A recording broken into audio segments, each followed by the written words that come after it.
पुष्पार्पण करूया। प्रज्ञाशील एकतेचा जगाला संदेश देणारे, जगामध्ये शांती यावी यासाठी प्रयत्न केलेले गौतम बुद्धांचं प्रतिमेला आपले सगळे मान्यवर आज या ठिकाणी पुष्प अर्पण करतायत। बोलो बोलो बोलो भारत माता की, भारत माता की।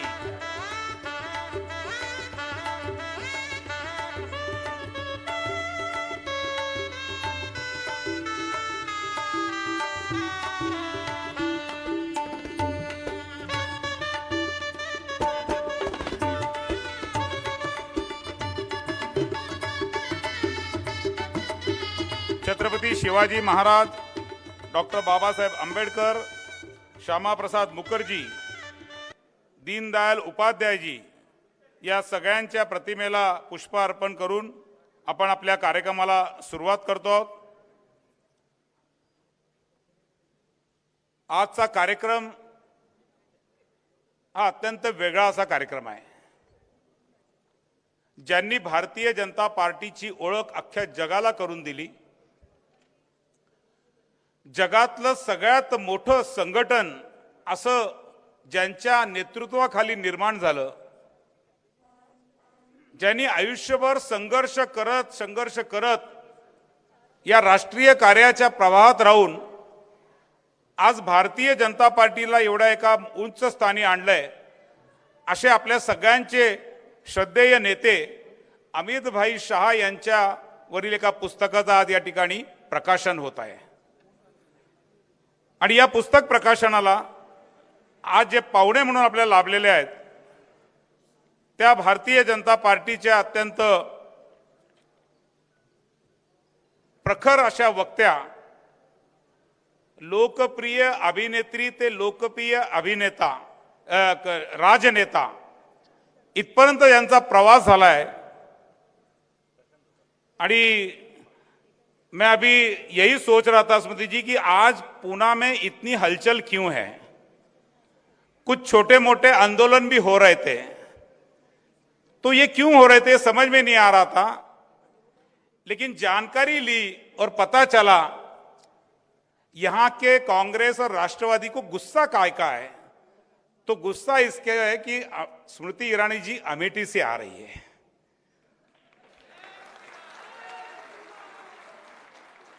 और हमारे राजकुमार को पूरा सुला के आप अमेठी से आ रही है, इसलिए हम सबको बहुत गुस्सा हो रहा है और कोई बात नहीं है। और इसलिए यहां के सारे लोग आज आपको सुनने के लिए बहुत उत्सुक हैं। मुझे लगता है कि इस कार्यक्रम में शुरुआत में मैं भारतीय जनता पार्टी के पुणे के अध्यक्ष जगदीश जी मुळीक इनको आग्रह करूंगा कि आप हम सब की or say, Bharatiya Janata party की ओर से, पुणे वासियों की ओर से आपका स्वागत करें और सम्मान करें।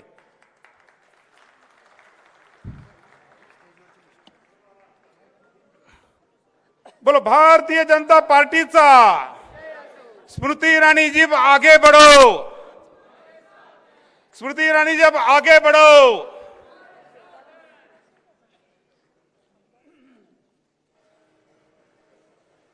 आजच्या या पुस्तक प्रकाशनाला मंचावर उपस्थित आपल्या प्रदेशाचे अध्यक्ष माननीय चंद्रकांत दादा पाटील, भारतीय जनता पार्टीचे महाराष्ट्राचे सरचिटणीस माननीय श्रीकांतजी भारतीय, भारतीय जनता पार्टीचे आपले पुण्याचे लोकप्रिय खासदार आदरणीय गिरीशजी बापट, आपल्या पुणे शहराचे यशस्वी अध्यक्ष जगदीशजी मुळीक, आपल्या पुण्याचे माजी महापौर मुरलीधरजी मोहोळ, पुण्यातले आपले आमदार सिद्धार्थजी शिरोळे, माधुरीताई मिसाळ, आपल्या पुण्याचे माजी सभागृह नेते गणेशजी बिडकर, महिला आघाडीच्या आपल्या प्रदेशाच्या अध्यक्षा, आपल्या चिखलीच्या आमदार श्वेताताई महाले आपल्या या पुस्तकाचे मूळ लेखक, ज्यांनी हिंदीत हे पुस्तक लिहिलंय आणि ज्याचं प्रकाशन झालंय, असे शिवानंद द्विवेदीजी, ज्यांनी या पुस्तकाचं प्रकाशन मराठी अनुवाद केला आहे, अशा ज्योत्स्नाताई कोलटकर, प्राचीताई जांभेकर, भारतीय जनता पार्टीचे नेते माजी मंत्री दिलीप भाऊ कांबळे, माजी आमदार मेधाताई कुलकर्णी, आपल्या पुण्याचे प्रभारी धीरजजी घाटे, आपले सरचिटणीस दीपकजी पोटे, दत्ताभाऊ खाडे, संदीपजी लोणकर, माजी आमदार बापूसाहेब पठारे. मी श्वेताताई महाले यांना विनंती करेल की त्यांनी व्यासपीठावर यायचं आहे. आमदार श्वेताताई महाले. मान्यवरांचं मी शब्दसुमनाने स्वागत करतो आणि या कार्यक्रमाचं प्रास्ताविक करण्याची विनंती आपल्या पुण्याचे अध्यक्ष जगदीशजी मुळीक यांना करतो.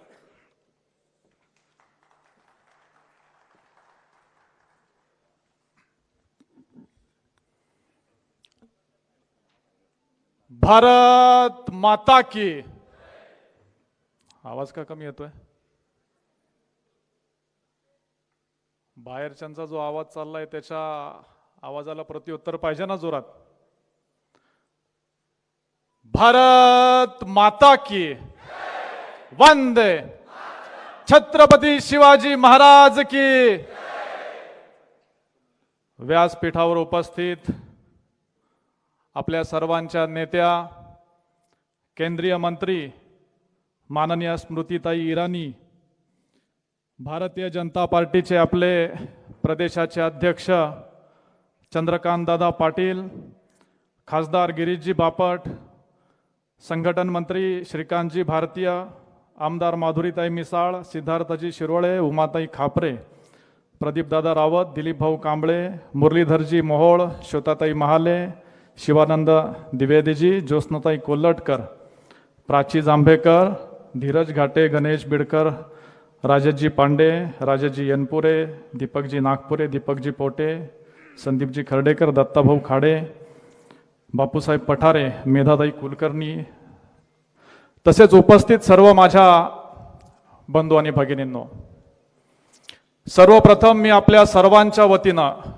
स्मृतिताईंचं पुण्यनगरीमध्ये स्वागत करतो.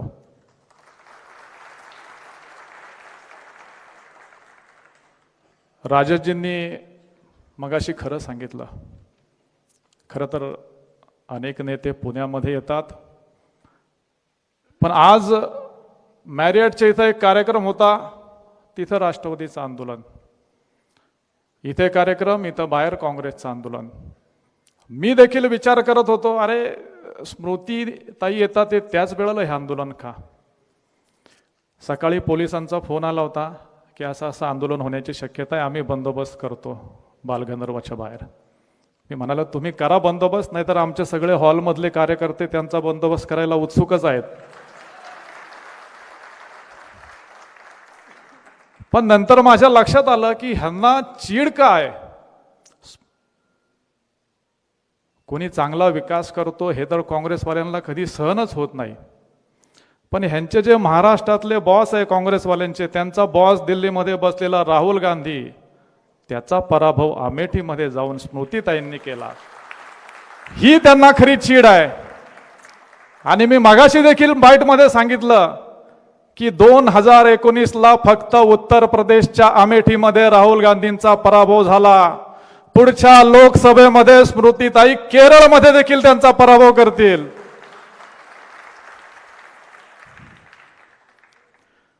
खरं तर स्मृतिताईंविषयी बोलावं तेवढं कमी आहे. त्यांच्या राजकीय जीवनाची सुरुवात महाराष्ट्रामध्ये झाली, युवा मोर्चामध्ये झाली. मी देखील त्यावेळेला युवा मोर्चामध्ये काम करायचो आणि आज त्या केंद्रीय मंत्री म्हणून आपल्या समोर आल्यात. आज एक अत्यंत वेगळ्या कार्यक्रमासाठी त्या पुण्यामध्ये आल्यात. आपल्या भारतीय राजकारणातील चाणक्य समजले जाणारे आपले केंद्रीय गृहमंत्री अमित भाई शहा यांच्यावरती लिहिल्या गेलेल्या पुस्तकाच्या प्रकाशनाच्या निमित्तानं ते आलेत. अमितजींचा जीवन प्रवास एक प्रेरणादायी जीवन प्रवास आहे. एक सामान्य कार्यकर्ता, सामान्य बूथ प्रमुख, या पदावरनं त्यांनी भारतीय जनता पार्टीचे राष्ट्रीय अध्यक्ष आणि केंद्रातले पोलादी गृहमंत्री असा राजकीय प्रवास केला. आणि त्यांच्या प्रवासामध्ये अनेक रहस्यमय कथा होत्या, अनेक त्यांचे परिश्रम होते, त्यांची मेहनत होती. हे सगळे कथे किस्से सगळे या पुस्तकामध्ये आहेत. अमितजींविषयी सांगायचं झालं तर त्यांच्या कारकिर्दीमध्ये भारतीय जनता पार्टी ही जगातली सगळ्यात मोठी पार्टी बनली, हे आपलं यश आहे. 2014च्या लोकसभा निवडणुकीमध्ये त्यांना उत्तर प्रदेशचं प्रभारी म्हणून दायित्व दिलं होतं. आणि त्यावेळेला अशी शक्यता वर्तवली जात होती की उत्तर प्रदेशमध्ये भारतीय जनता पार्टीचं अस्तित्व नाही आहे, भारतीय जनता पार्टीला कार्यकर्ते भेटत नाही, उमेदवार भेटत नाही. पण अशा परिस्थितीमध्ये देखील त्यांनी लोकसभेच्या 80 पैकी 73 जागा जिंकून दाखवून त्यांचं अस्तित्व दाखवलं. आणि आज तर देशातच नाही, जगात सगळ्यात मोठी पार्टी आहे. मोदीजींच्या या सगळ्या जागतिक दर्जाच्या नेतृत्व होण्यामध्ये त्यांचा देखील थोडासा हिस्सा आहे. राम लक्ष्मणांची जोडी त्यांची समजली जाते. म्हणून त्यांचं पुस्तक आज पुण्यात प्रकाशित होतं, याचा मला आनंद आहे. आणि खास करून स्मृतीजींच्या हस्ते त्यांचं पुस्तक प्रकाशित होतोय, हा आनंद आहे. आपल्या या कार्यक्रमाच्या निमित्तानं आपले प्रदेशाचे लाडके अध्यक्ष जे नेहमीच आपल्या पाठीशी राहतात ते चंद्रकांत दादा देखील या ठिकाणी आहेत. दादा, आज काँग्रेस आणि राष्ट्रवादी काँग्रेसच्या या राज्यामध्ये, महाराष्ट्रामध्ये जे चाललंय ते अत्यंत भयावह आहे. कुठल्याही पद्धतीची कायदा आणि सुव्यवस्थेची परिस्थिती या राज्यामध्ये राहिली नाही. मागाशी मॅरियट हॉटेलच्या समोर आम्ही 10-15 कार्यकर्ते होते, मागे हटलो नाही कोणी. आणि हटणं, भारतीय जनता पार्टीचा कार्यकर्ता कधी मागे हटत नाही. एवढे सारे राष्ट्रवादीचे कार्यकर्ते गेट तोडून हॉटेलच्या गेटपर्यंत आले आणि पोलिसांना जुमानलं नाही. हे पोलीस त्यांची काम करत असताना एवढ्या दबावाखाली आहेत राष्ट्रवादीच्या की पोलिसांना धडे काम करू देत नाही. पण त्यांनी न सांगता केलेलं हे आंदोलन आम्हाला रुचलं नाही. मी आता राष्ट्रवादीच्या प्रशांत जगताप असतील, त्यांचे आमदार असतील, त्यांना याच व्यासपीठावरनं आव्हान देतोय, हा कार्यक्रम संपला की कुठे यायचं सांगा. तुमच्या एका गुद्द्याला 10 गुद्दे भारतीय जनता पार्टीचे कार्यकर्ते निश्चितपणे दिल्याशिवाय राहणार नाही. अरे अचानक यायचं आणि हल्ला करायचा ही संस्कृती गेली. हिम्मत असेल तर आव्हान द्या आणि आव्हान स्वीकारायला आम्ही कधीही तयार आहोत. तुमचे 10 कार्यकर्ते असतील तर आमचे 100 कार्यकर्ते असतील, पण तुम्हाला आम्ही पुरून उरू एवढं निश्चित सांगतो. आज जास्त बोलण्यासाठी वेळ नाहीये. स्मृतीताईंना पुन्हा दिल्लीला परत जायचंय. पण जाता जाता एकच गोष्ट नक्की सांगाल, ह्या काँग्रेसने आणि राष्ट्रवादीने कितीही खोटे आंदोलनं केले तरी त्यांचं अपयश झाकता येणार नाही. ह्यांनी कितीही चुकीच्या प्रभाग रचना केल्या तरी त्यांना महापालिकेत सत्ता पुन्हा मिळवता येणार नाही. कधी इलेक्शन होऊ द्या, कशी प्रभाग रचना करू द्या, भारतीय जनता पार्टीची सत्ता या महापालिकेत येईल, या विश्वासासह मी माझं बोलणं थांबवतो. जय हिंद, जय महाराष्ट्र. या जगदीशजींच्या प्रास्ताविकानंतर आपण आज के इस कार्यक्रम का जो मुख्य हिस्सा है, जिन्होंने अमित भाई के ऊपर ये किताब हिंदी में लिखे, उसके जो लेखक है शिवानंद द्विवेदी. शिवानंद द्विवेदी जी मूलतः वैसे उत्तर प्रदेश के रहने वाले हैं. भाजपा के think tank doctor Shyama Prasad Mukherjee research foundation के साथ सीनियर फेलो के साथ वो जुड़े हैं. आपने कई किताबें लिखी है. भारतीय जनता पार्टी का 2.5 साल का कार्यकाल पूरा होने पे आपने परिवर्तन की ओर ऐसी एक किताब लिखी. 5 साल कार्यकाल होने के बाद में नए भारत की ओर इस प्रकार की एक पुस्तक को, किताब को संपादित किया. भारतीय जनता पार्टी के थिंक टैंक में आपके विचारों के माध्यम से कई बात लिखी जाती है. ऐसे शिवानंद द्विवेदी जी आज दिल्ली से, उत्तर प्रदेश से आज के इस कार्यक्रम में उपस्थित है. मैं स्मृति ईरानी जी से आग्रह करूंगा कि आप शिवानंद द्विवेदी जी का सम्मान करें.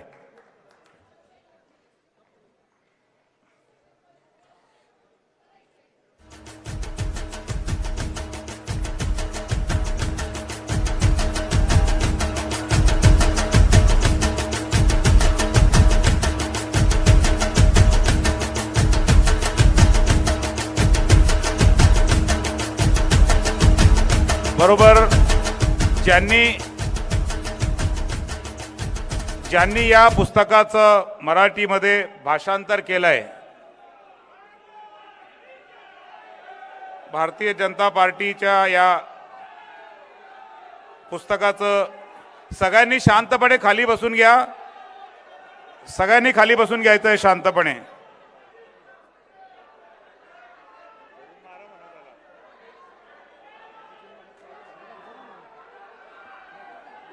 बाप्पू, प्रतीक प्रतीक मागे व्हा.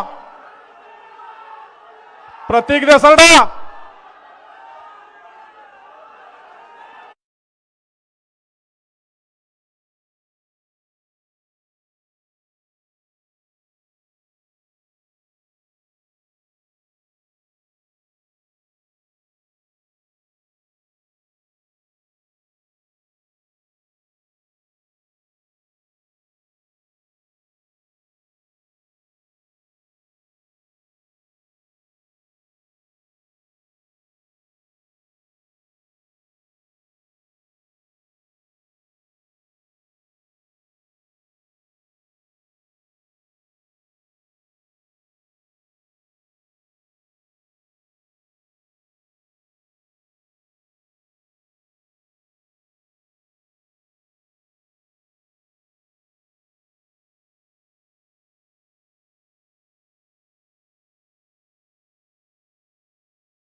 यह दिन बतौर लेखक, इस पुस्तक के लेखक के नाते जरूर मैं पुणे में इस कार्यक्रम में उपस्थित हूं, लेकिन अगर ईमानदारी से कहूं तो आज का अवसर मराठी संस्करण के लोकार्पण का है। तो यह दिन ज्योत्सना कोल्हटकर जी और प्राची जाम्बेकर जी का है। इसमें मेरा बहुत कुछ नहीं है। किताब जरूर डॉक्टर अनिर्बान गांगुली जी और मैंने संयुक्त रूप से लिखी है। मैं बहुत संक्षिप्त में इस विषय को, चूंकि स्मृति जी को हमको सुनना है, मैं बहुत संक्षिप्त में ये किताब क्यों लिखी गई इतनी बात बता के और अपनी बात समाप्त करूंगा। अमित भाई का 2016-17 का वर्ष था। अमित भाई का दीनदयाल जन्म शताब्दी वर्ष के अवसर पे अमित भाई ने एक राष्ट्रीय प्रवास की रचना की थी। उन्होंने कहा कि हम 95 दिन और 15 दिन यानी 110 दिन का विस्तृत प्रवास और विस्तारक प्रवास में देश के हर राज्य में करूंगा। जब वो हर राज्य बोले तो उसमें लक्षद्वीप भी था। जब वो लक्षद्वीप बोले तो कई लोगों ने कहा कि लक्षद्वीप में वोट कहां है, क्या सीट है, वहां से क्या पॉलिटिकल फायदा है। लेकिन अमित भाई ने अंडमान का भी दौरा किया था, लक्षद्वीप का भी दौरा किया था, महाराष्ट्र का भी किया था और अनेक ऐसे राज्यों का उन्होंने अपने विस्तृत प्रवास में दौरा किया था। संयोग से उस फाउंडेशन से जुड़े होने के नाते उस विस्तृत प्रवास के डॉक्यूमेंटेशन का काम हमें मिला था। तो उसका मैं विस्तृत डॉक्यूमेंटेशन का काम मैं करता था कि कब कहां गए, कैसे प्रवास किए, क्या बैठक किए, कैसे किए, ये सारी चीजें उससे रूबरू होने का अवसर मुझे मिला था।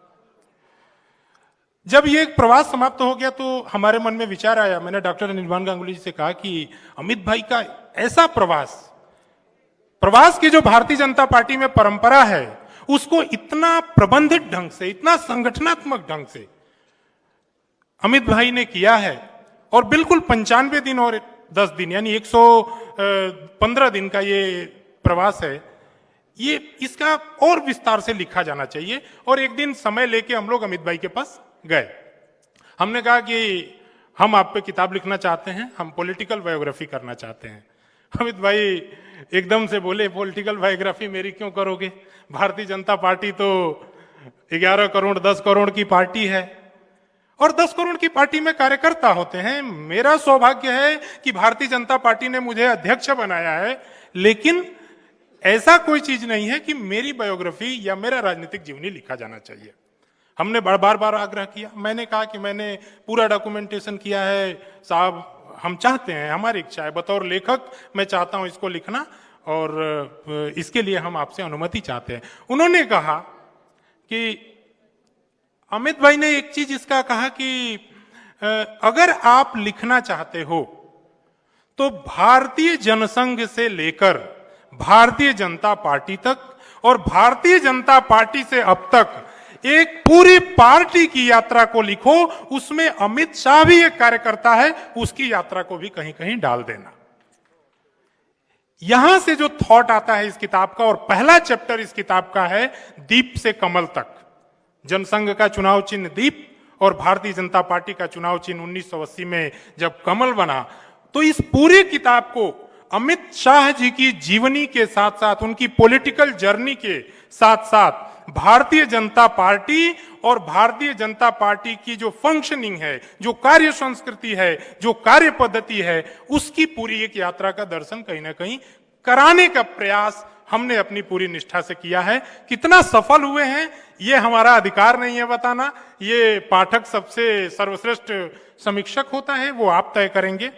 और इसी के परिणाम स्वरूप ये किताब आई और आज मुझे भी खुशी है कि ज्योत्सना कोल्हटकर जी और प्राची जाम्बेकर जी ने बड़ी निष्ठा से, बहुत ही अच्छे ढंग से इसका भावानुवाद किया है। मैं मराठी नहीं भी पढ़ पाता हूं, उसके बावजूद जो रिस्पॉन्स है उससे ये पता चलता है कि हिंदी और अंग्रेजी में जैसी ये किताब लिखी गई है उससे भी ज्यादा बेहतर और उत्कृष्ट ढंग से इसका अनुवाद हुआ है। मैं पूरे कार्यक्रम में इस पर इससे ज्यादा बोलने की स्थिति में नहीं हूं।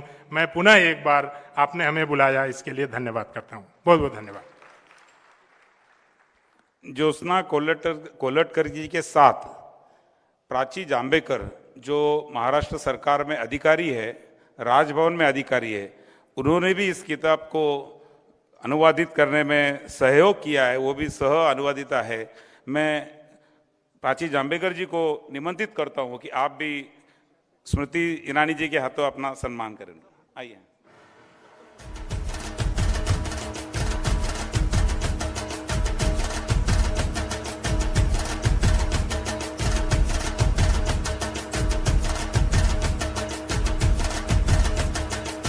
प्राचीताई या राजभवनमध्ये अधिकारी आहेत।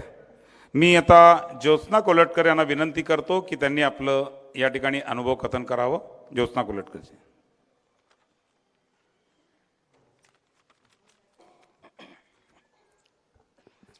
नमस्कार। व्यासपीठावर उपस्थित माननीय स्मृती ईरानीजी, माननीय चंद्रकांत दादा पाटील, माननीय गिरीश बापटजी, श्री शिवानंद द्विवेदीजी, श्रीयुत जगदीश मुळीक, श्रीकांतजी आणि सगळे मंचावरचे सर्व मान्यवर आणि आपण श्रोतेजन, आज अमित शहा आणि भाजपची वाटचाल या पुस्तकाच्या प्रकाशनाच्या निमित्तानं आपल्याशी मला संवाद करायला मिळतोय, याचा मला खूप आनंद वाटतो। वास्तविक माझा संघाशी किंवा जनसंघाशी कुठलाही परिचय नव्हता, पण माझे पती लहानपणापासून संघाचे प्रचारक होते, संघाचे स्वयंसेवक होते। ते पूर्वी संघाचे प्रचारक होते, आणीबाणीत त्यांनी तुरुंगवासही भोगला होता। त्यामुळे आमच्या घरी नेहमी संघाच्या बैठका होत असत। या स्वयंसेवकांसाठी चहा कॉफी करायची किंवा घरी आलेल्या संघाच्या कार्यकर्त्यांना किंवा प्रचारकांना जेवायला घालायचं, एवढाच फक्त माझं काम होतं। पण ह्या कार्यकर्त्यांकडून किंवा डॉक्टर अशोकराव कुकडे, दामोअण्णा दाते, प्रल्हादजी अभ्यंकर, मुकुंदराव पणशीकर यांच्यासारखे अनेक मोठे मोठे पदाधिकारी आमच्याकडे यायचे. ह्या कार्यकर्त्यांकडून आणि ह्या पदाधिकाऱ्यांकडून मला खूप काही शिकायला मिळालं. त्यांची काम करण्याची पद्धत मला जवळून बघायला मिळाली. आता राष्ट्रीय स्वयंसेवक संघाचे अखिल भारतीय कार्यकारिणी सदस्य श्रीयुत सुहासराव हिरेमठ त्यावेळी सातारा जिल्ह्यामध्ये प्रचारक होते आणि ते वरचेवर आमच्या घरी येत असत.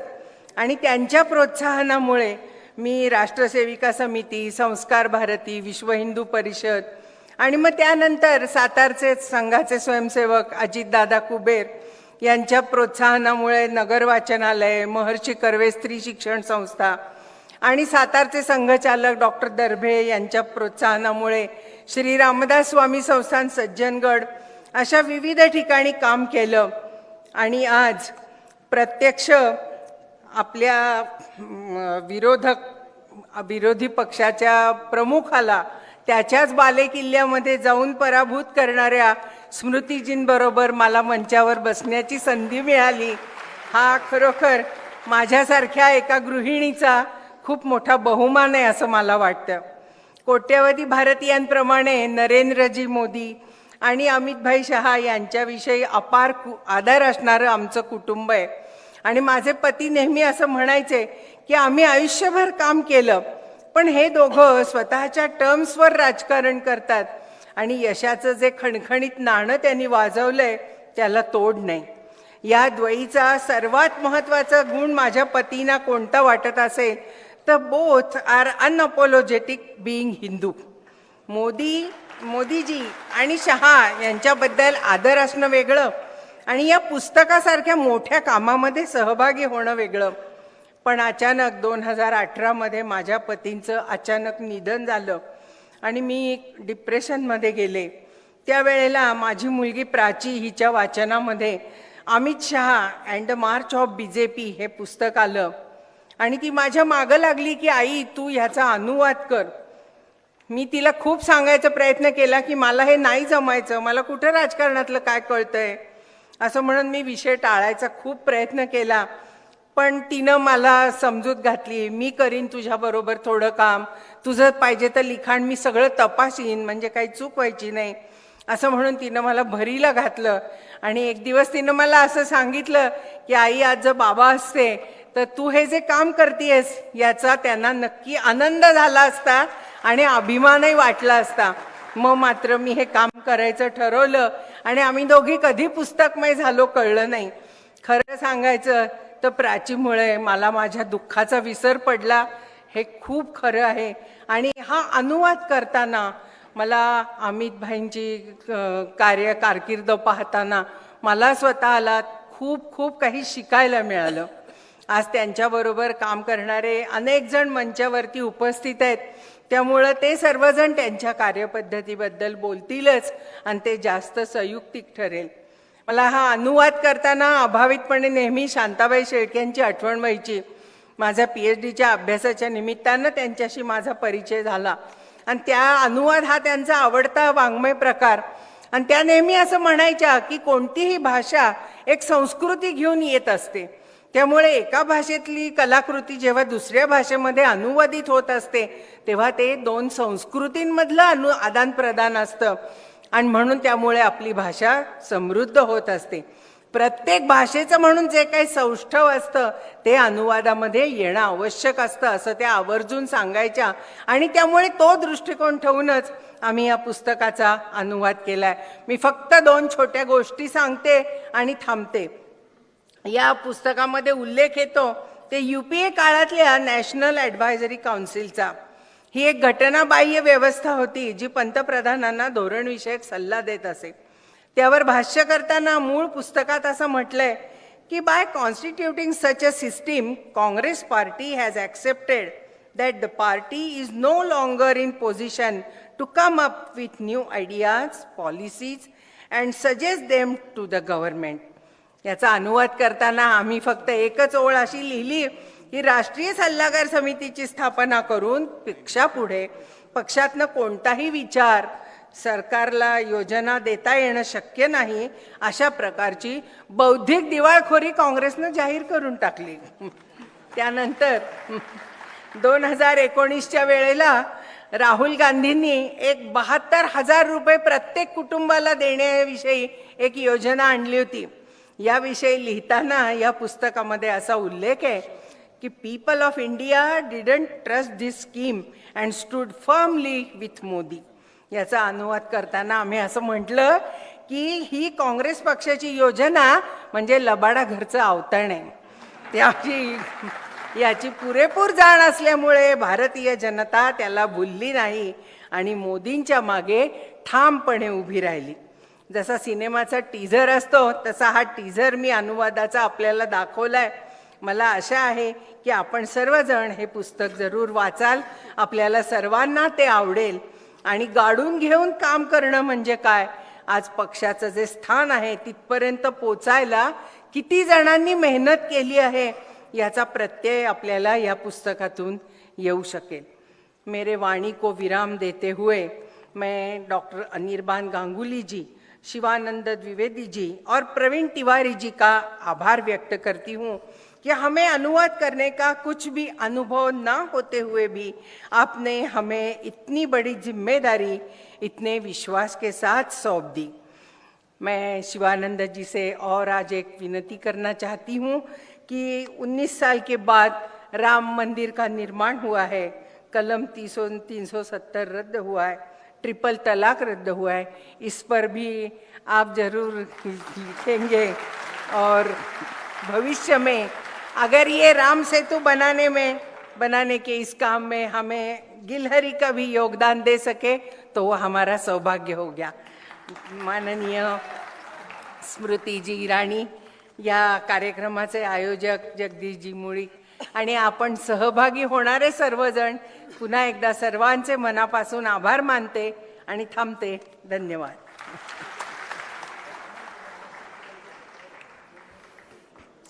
धन्यवाद ज्योत्स्नाताई.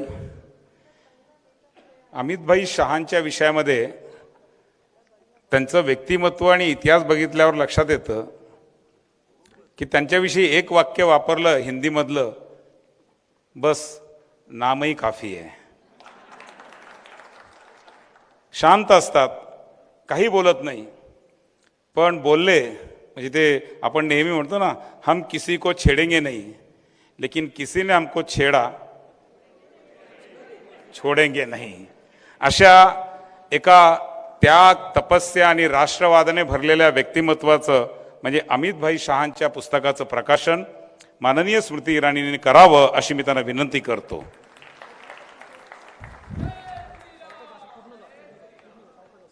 पटपट द्या. अरे तिकडनं जा ना.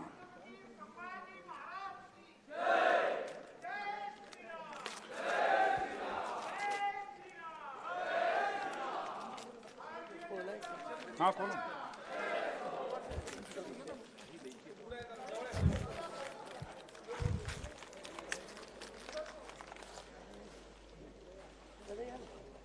अमित भाई शाह, तुम आगे बढ़ो. अरे देश का नेता कैसा हो, अरे देश का नेता कैसा हो. भारत माता की, भारत माता की. भारतीय जनता पार्टीचा, भारतीय जनता पार्टीचा.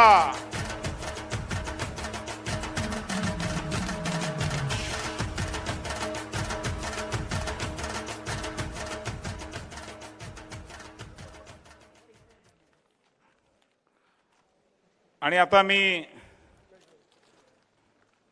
आमच्या पुण्याची मुलूक मैदान तोफ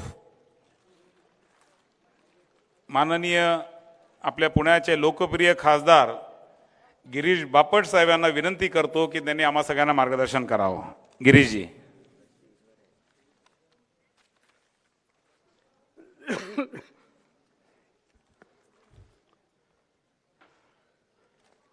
आदरणीय स्मृतीजी, आदरणीय दादा, व्यासपीठावरील सर्व मान्यवर, आणि समोर बसणारे ही सर्व मान्यवर.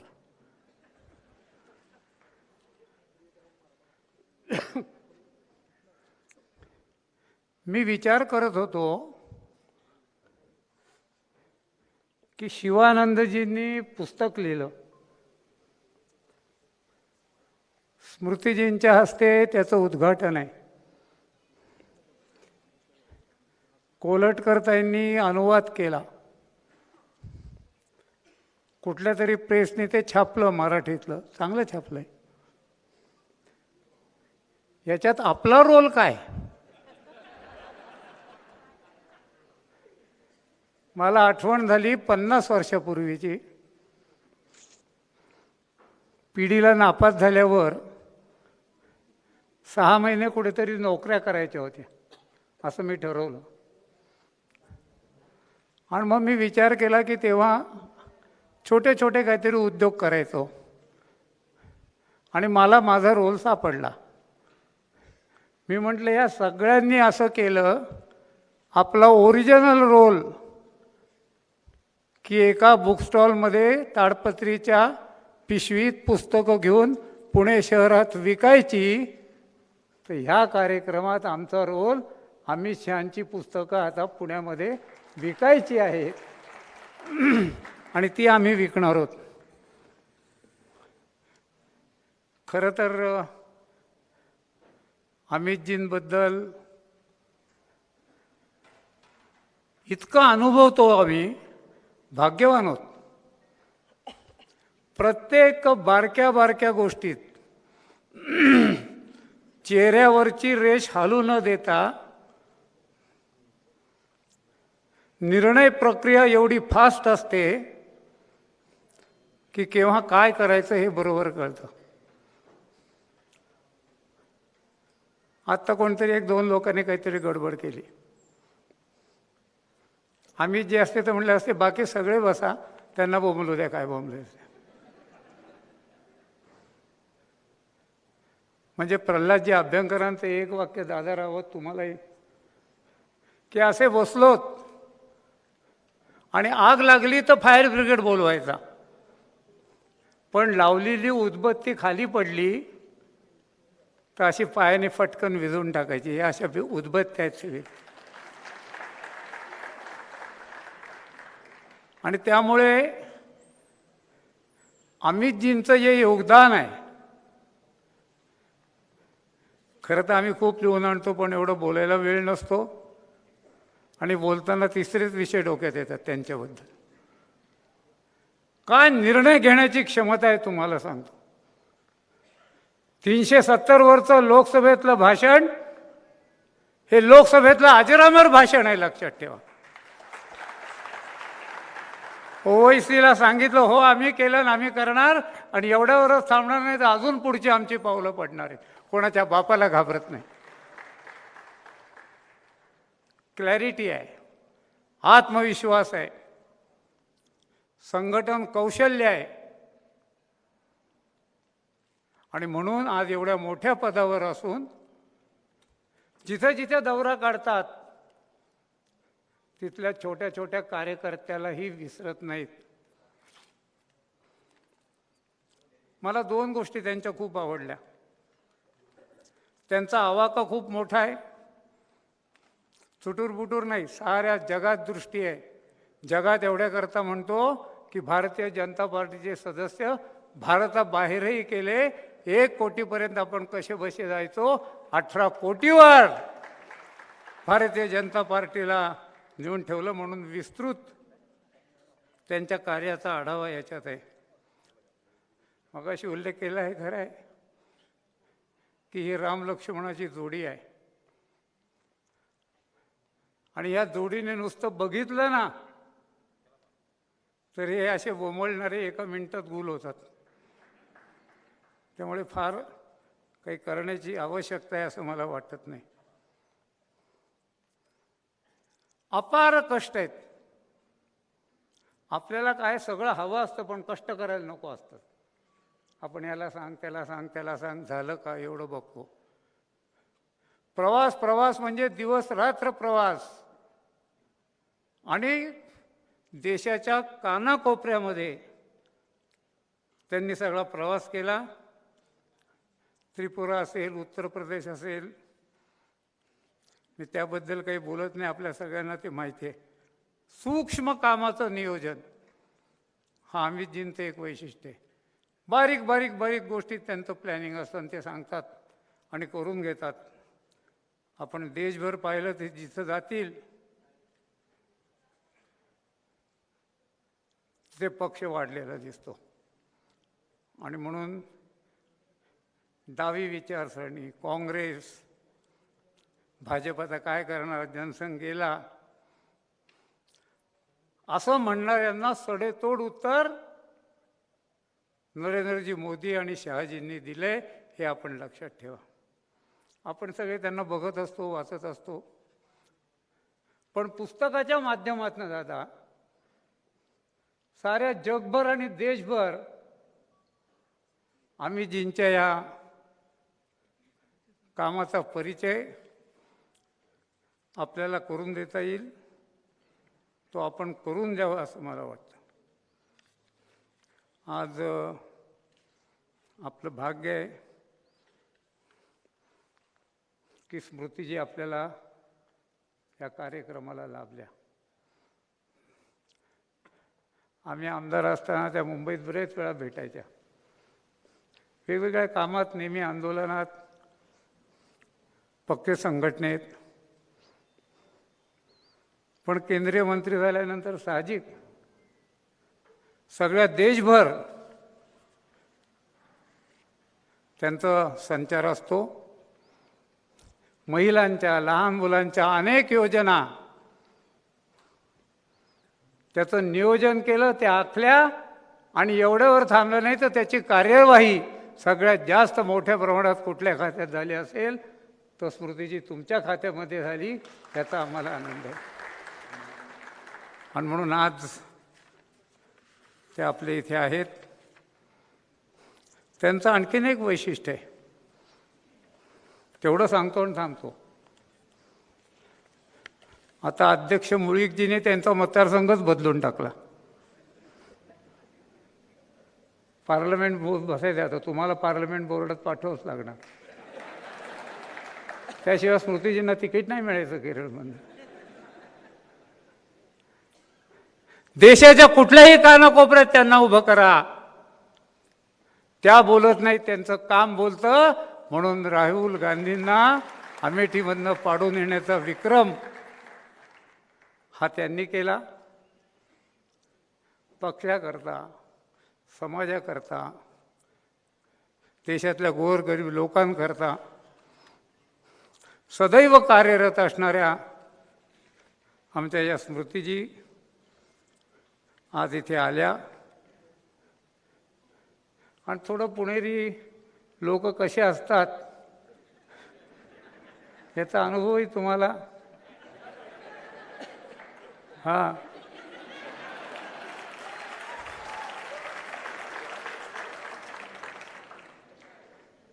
निदर्शनं केली म्हणे, आवाज उंदरा एवढा आणि दाखवतात विमाना एवढा. तर ठीक आहे, आता शेवटी लयाला जात असताना चिमणी देखील मोठी होते आणि मग विजते. त्यामुळे अनेक चिमण्या विजणारेच पुढच्या काळात. ज्या विजणार नाहीत त्या आपल्याला विजवाव्या लागतील.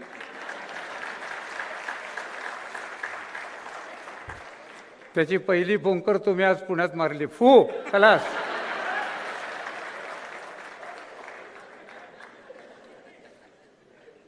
आणि म्हणून मी पण भाग्यवान आहे, लोकसभेमध्ये त्यांचं काम बघता येतं. आणि त्यांचं एक वैशिष्ट्य सांगतो, पक्ष सांगेल तिथे जाऊन निवडणूक लढवतात. दादा हे जरा गमतीशीरच आहे. तुम्ही तसे जा, तुम्ही पक्ष सांगेल तशी निवडणूक लढवता.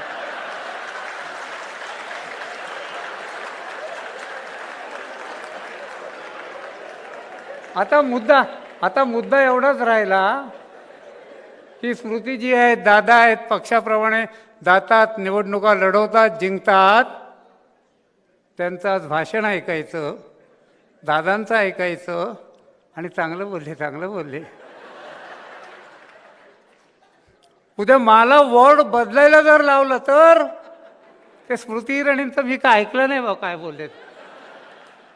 दादा काय बोलले मला माहीत नाही. आपण आणि आपलं साम्राज्य 1 इंच इकडचं तिकडे सरकायला तयार नाही.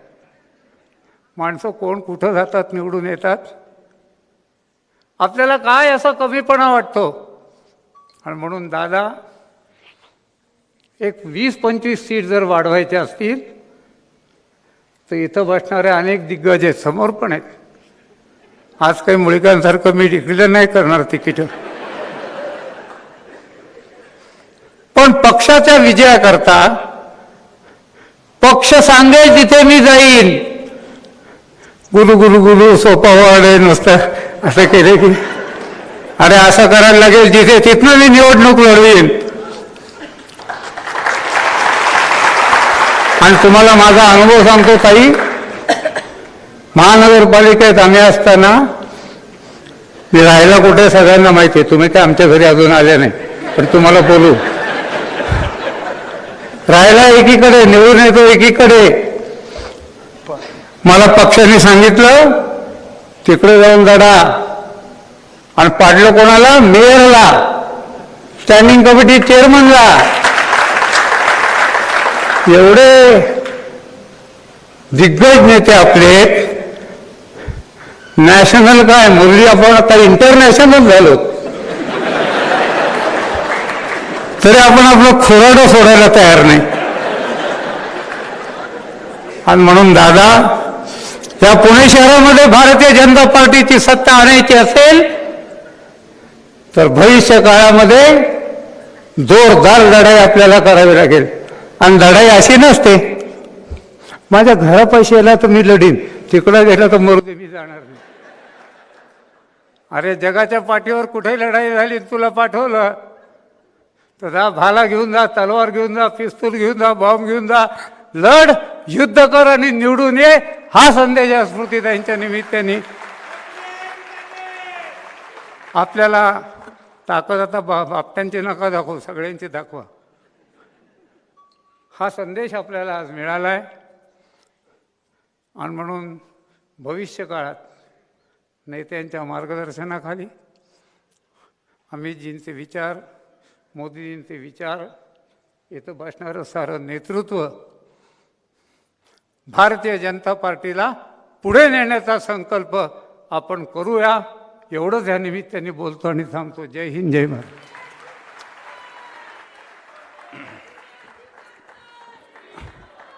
भारतीय जनता पार्टीचे महाराष्ट्राचे अध्यक्ष आणि खरं म्हणजे ज्यांच्या उपस्थितीमध्ये पुण्यामध्ये एकूण जान आलेली आहे असे आपले नेते माननीय चंद्रकांत दादा पाटील आपल्या सगळ्यांना मार्गदर्शन करतील.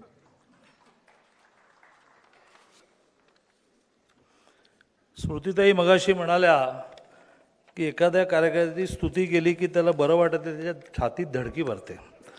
तसं पांडेनी स्तुती केली, माझ्या छातीत धडकी भरली. आपल्या पक्षामध्ये गेल्या काही वर्षामध्ये ज्यांनी जान आणली, गल्ली गल्लीतला कार्यकर्ता छाती ठोकपणे त्यांच्यात भाषेत झाला तर डंके की चोट पर भारत माता की जय म्हणायला लागला, भारतीय जनता पार्टी जिंदाबाद म्हणायला लागला. अशा आपल्या माजी राष्ट्रीय अध्यक्ष आणि आताचे गृहमंत्री अमित शहा यांच्यावर एक इंग्लिश आणि हिंदी पुस्तक प्रकाशित झालं. मूळ लेखक आहेत त्याचे शिवानंद द्विवेदी जे आले त्या ठिकाणी. त्याचा मराठी अनुवाद जो झाला तो ज्योत्स्नाताई कोलटकरांनी केला, प्राची जांभेकरांनी त्यांना मदत केली. याचं पहिलं प्रकाशन मराठी पुस्तकाचं मुंबईमध्ये देवेंद्रजींच्या हस्ते झालं. आणि देवेंद्रजी माझी अशी चर्चा झाली की आपण 2-3 ठिकाणी हे कार्यक्रम केले पाहिजेत. पुण्यामध्ये कार्यक्रम करायचा तर तो तेवढ्या ताकदीचा केला पाहिजे. आणि म्हणून खूप दिवसामध्ये महाराष्ट्रात न आल्यामुळे अनेकांची इच्छा होती की स्मृती दिदी याला प्रमुख पाहुण्या म्हणून याव्यात. त्यांनी फार आडेवेडे न घेता लगेच मान्य केलं. जोडून आणखीन एक महिलांचा कार्यक्रमही झाला. आणि त्यामुळे ह्या कार्यक्रमाची उंची वाढली, ह्या कार्यक्रमामुळे आपली ताकद वाढली. अजून एक कार्यक्रम नागपूरमध्ये करायचा आहे, त्याला पियुषजी गोयल येतील असा प्रयत्न आहे. आणि मग गावोगावच्या कार्यकर्त्यांना जसं जमेल ते करतील, पण 3 ठिकाणी कार्यक्रम मोठे करावेत असं माझं देवेंजीचं ठरलं. त्यातला हा दुसरा कार्यक्रम. त्याच्या प्रकाशनाला व्यासपीठावर अनेक जण उपस्थित आहेत, पण आपल्याला इनॉलसुद्धा दिदीनं ऐकायचं आहे, पण आजच्या निदर्शनांच्या पार्श्वभूमीवर नक्की ऐकायचं आहे. आणि त्यामुळे सर्वांची नावं न घेता व्यासपीठावर उपस्थित आपल्या सगळ्यांच्या नेत्या स्मृतिताई इराणी, व्यासपीठावर उपस्थित आपले सर्वांचे आवडते लाडके आणि बरोबर चिमटा काढणारे माननीय गिरीशजी बापट. ये इतना मराठी समझते हैं ना, ये चिमटा समझ गया.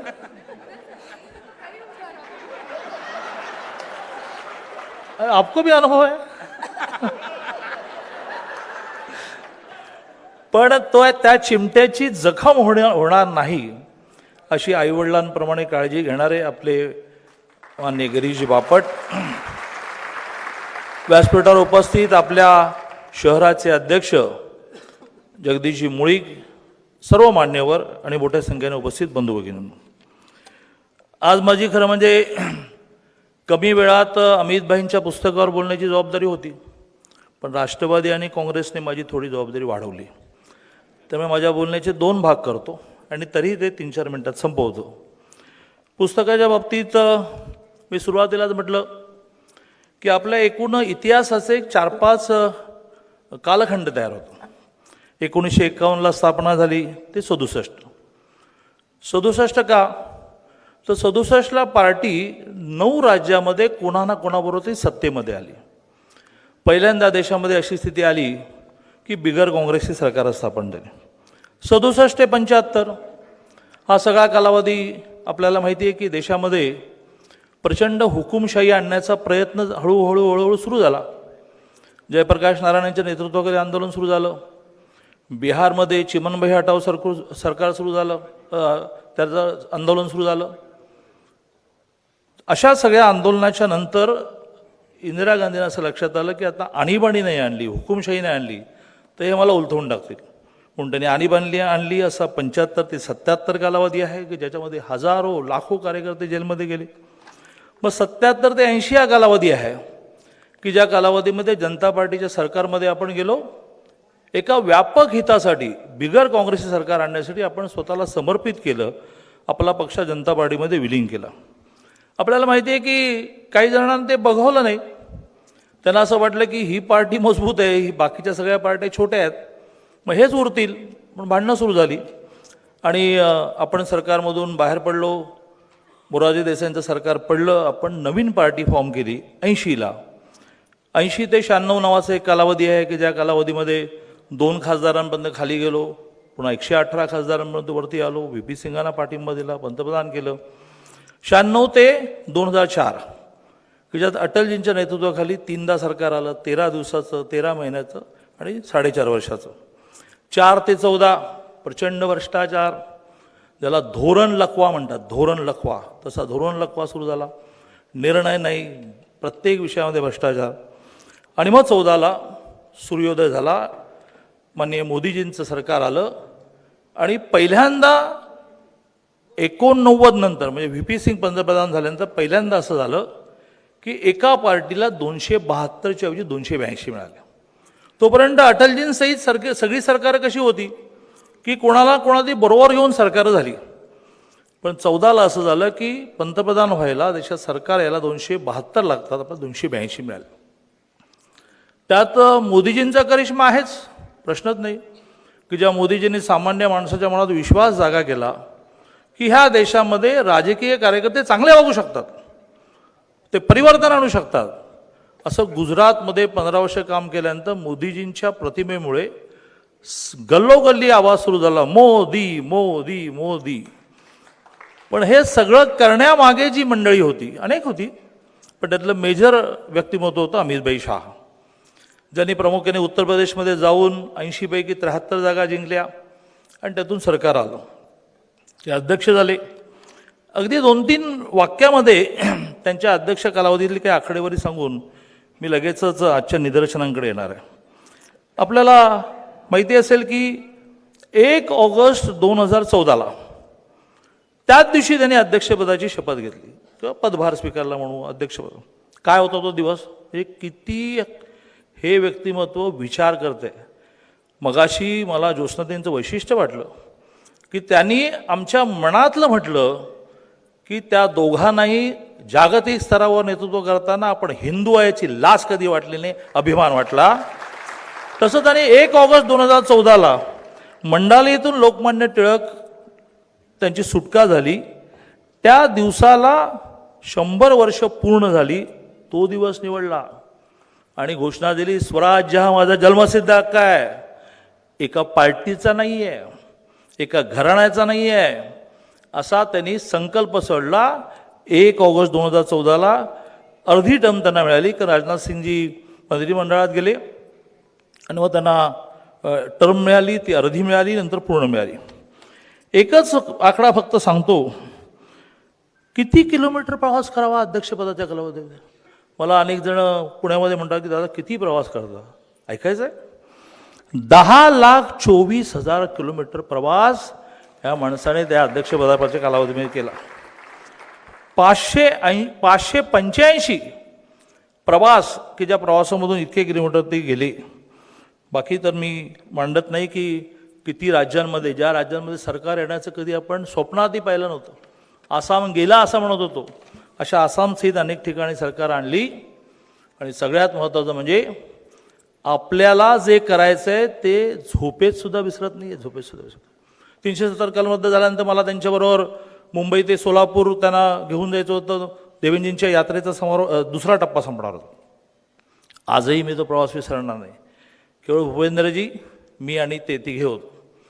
आणि मग त्यांनी 370 कलम कसं रद्द केलं, काय पूर्वतयारी केली, मी जाहीरपणे सांगू शकणार नाही आणि व्यक्तिगत भेटीत सांगू शकणार नाही. पण आयुष्याचं सार्थक झालं असं वाटतं. अनेक जण म्हणतात की इतके वर्ष, अरे आणि अनेकांनी आपली आयुष्य दिली, पण त्यात सगळ्यांना असं वाटलं की यस 370 कलम रद्द कधी होईल असं वाटलं नव्हतं. पण त्यांनी त्याचं प्रिपरेशन जे सांगितलं, ते म्हणाले की मैंने तय किया कि मैं कश्मीर में बाय रोड प्रवास करूंगा. मिलिट्री वाले घबर गए, सिक्युरिटी वाले घबर गए की ये कैसा होगा, पण मला लोकांमध्ये एक विश्वास द्यायचा होता. असं एक कणखर नेतृत्व, विचारासाठी जगणारं नेतृत्व, विचार कुठे न्यायचं याची जाणीव असणारे नेतृत्व, त्याचं हे पुस्तक प्रकाशित झालं आहे. आपण सगळ्यांनी आपल्या दृष्टीने एक अतिशय महत्त्वाचं पुस्तक म्हणून आपलं संग्रह ठेवलं पाहिजे. स्मृती आज आल्या, ठिकठिकाणी निदर्शन झाले. आजच पीयूष गोयल जी भी है, स्मृति जी, मालूम भी नहीं हमारे अध्यक्ष जी को भी और राष्ट्रवादी को भी.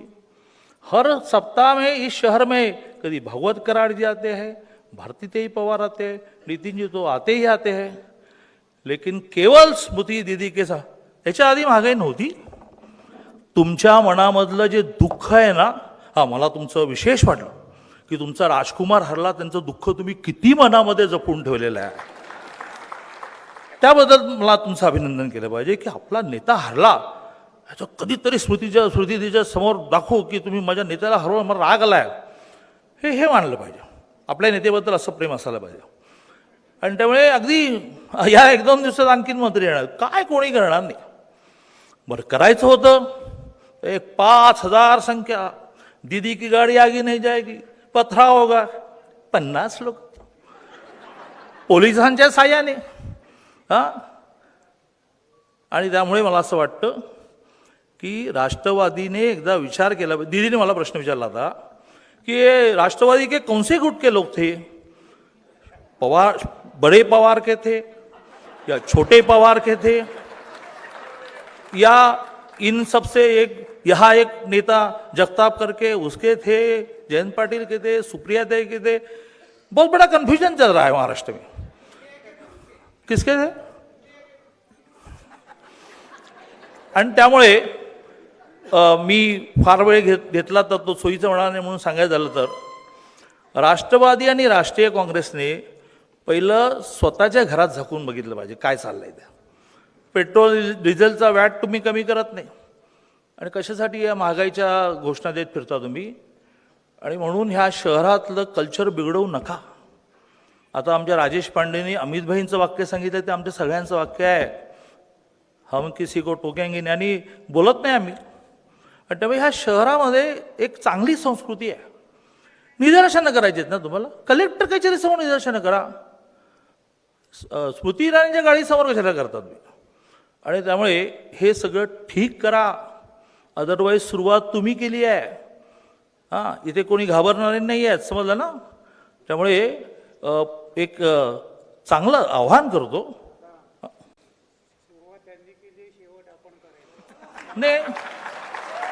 नाही, बापट साहेबांना हे म्हणण्याचा अधिकार आहे, पण मी असं म्हणणार नाही.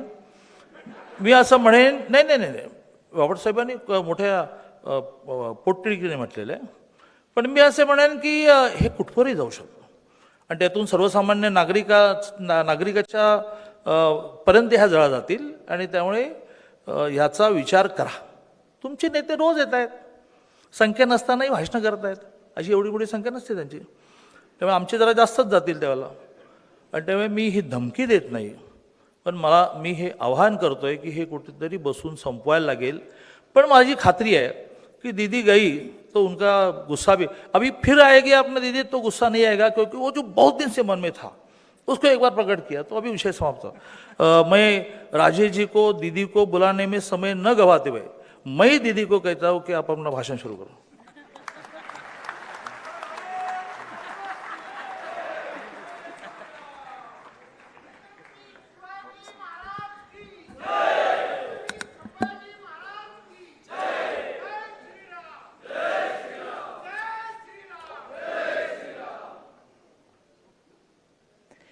छत्रपति शिवाजी महाराज की जय श्री राम, जय जय श्री राम.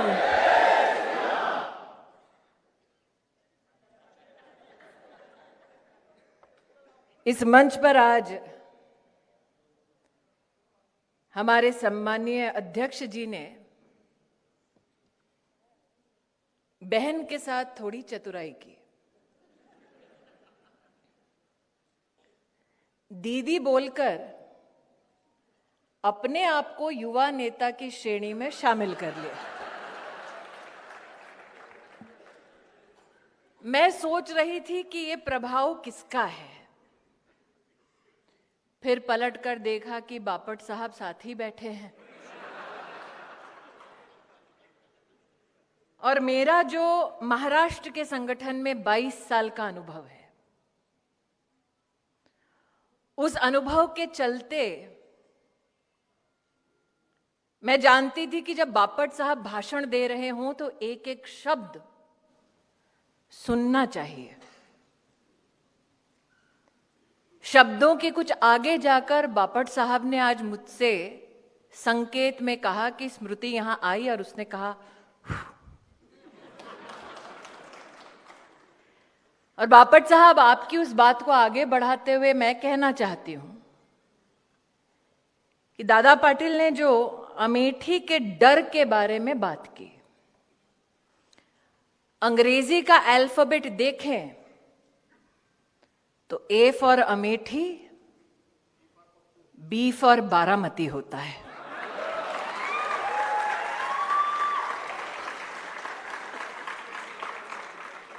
लेकिन मुश्किल ये हो गई कि अध्यक्ष जगदीश जी ने मुझे वायनाड पहुंचाने की भी व्यवस्था कर रखी है. मेरे पीछे महिला मोर्चा की प्रदेश अध्यक्षा उमाताई विद्यमान है. आज मेरा ये अभिमान है कि जिस पुस्तक के संदर्भ में मैं आप सबसे संवाद करने आई हूं, उसका अनुवाद 2 महिलाओं ने किया है. और खापरेताई की उपस्थिति में ज्योत्सनाताई और प्राचीताई के इस काम की सराहना करते हुए बापट साहेब की अपेक्षा, जगदीश भाई के घोषणा और दादा पाटिल जी का जो संकेत है, उसके बीच एक बात तो आज तय हो गई है कि जब युद्ध की भूमि ऐसी हो, जब सारे दुश्मन एकजुट हो जाएं, तब आज भी शक्ति को बुलाया जाता है लड़ने के लिए।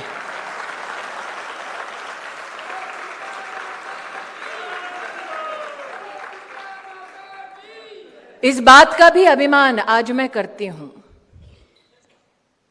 कि जब ज्योत्सनाताई का उद्बोधन हो रहा था, बड़े ही सौम्य शब्दों में उन्होंने कहा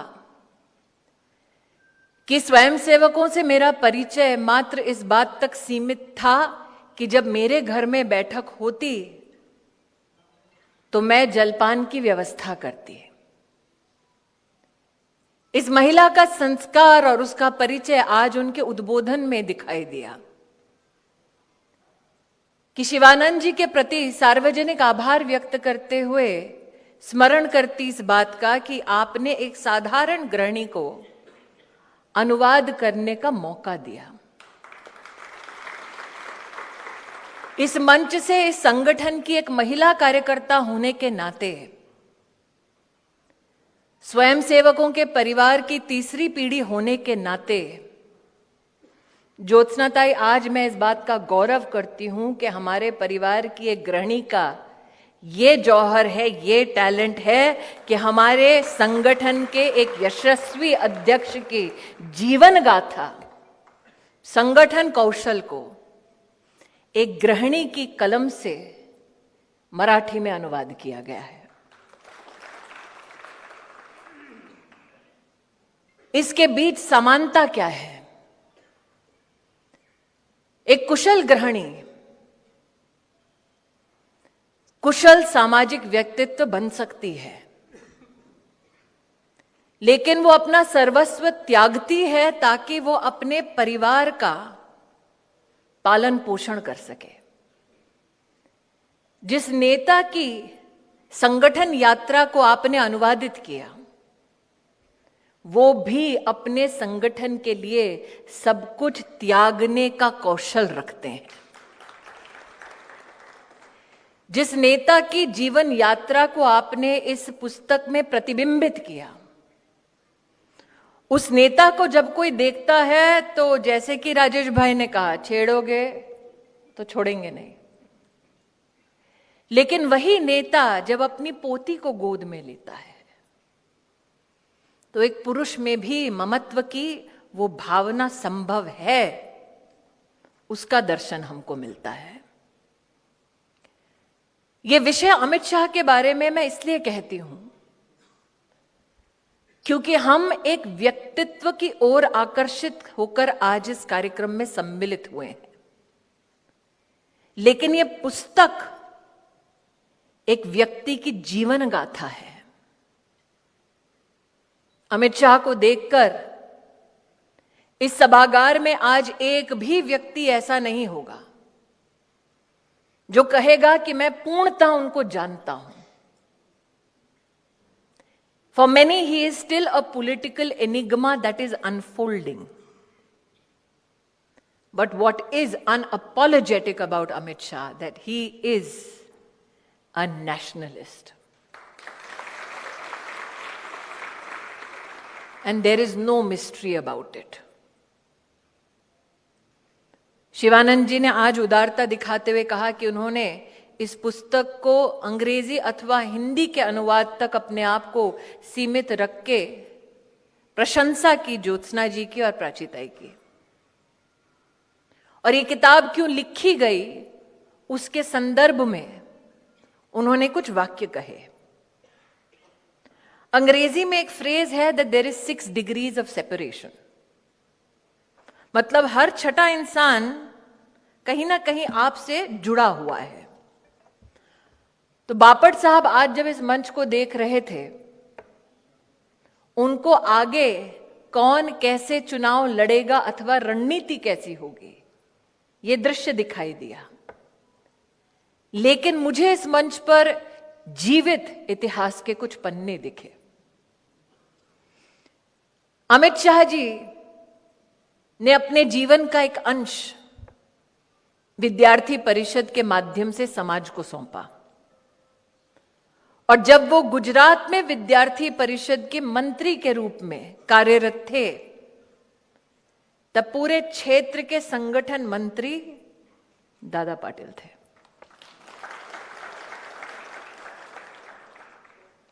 जिसको आज इस किताब पर भाषण देने के लिए बुलाया गया,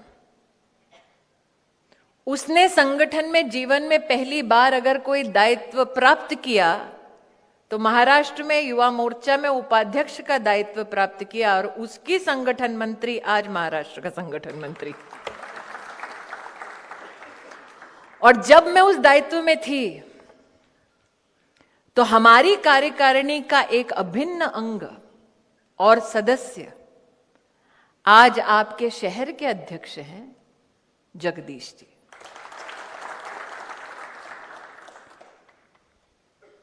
इस बात का तात्पर्य यह है कि जो संगठन यात्रा में सतत प्रवासी हैं, किसी ना किसी रास्ते, किसी ना किसी दिन, किसी ना किसी मंच पर, किसी ना किसी रूप में वो एकजुट और एकत्रित निश्चित रूप से होते हैं। आज शिवानंद जी ने किताब क्यों लिखी, अमित भाई के प्रवासी एक स्वभाव की विशिष्टता बताते हुए उसे अपनी प्रेरणा को बताया। और अगर आप उनके प्रवास की कल्पना को देखें तो इसके पीछे संगठन का क्या इतिहास है वो नहीं, बल्कि क्या संस्कार है उसको देखना बहुत जरूरी है। संस्कार क्या? किताब में इसका वर्णन है कि गुरुजी से अगर कोई पूछे कि गुरुजी आपका घर कहां है, तो श्रद्धेय गुरुजी ने कहा ट्रेन ही मेरा घर है। प्रवास की यह पद्धति कि गुरुजी ने अपने जीवन काल में पूरे राष्ट्र का 60 बार भ्रमण किया, जिला नहीं, ब्लॉक नहीं, वार्ड नहीं, राष्ट्र का उस जमाने में 60 बार प्रवास किया। और गुरुजी से जब पूछा, नहीं विस्तार से बताइए आपका घर कहां, तो उन्होंने 4 प्रकार के घर गिनवाए। किताब में इसका उल्लेख है। पहला घर ट्रेन, दूसरा घर संघ का शिविर, तीसरा घर संघ के कार्यकर्ता का घर, चौथा घर क्या, उसके लिए किताब करनी पड़ेगी।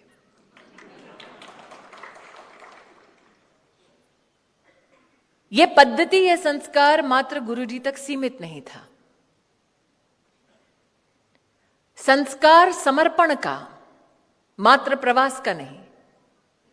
वो कैसा हो सकता है वो इस किताब में प्रतिबिंबित है, इंगित है।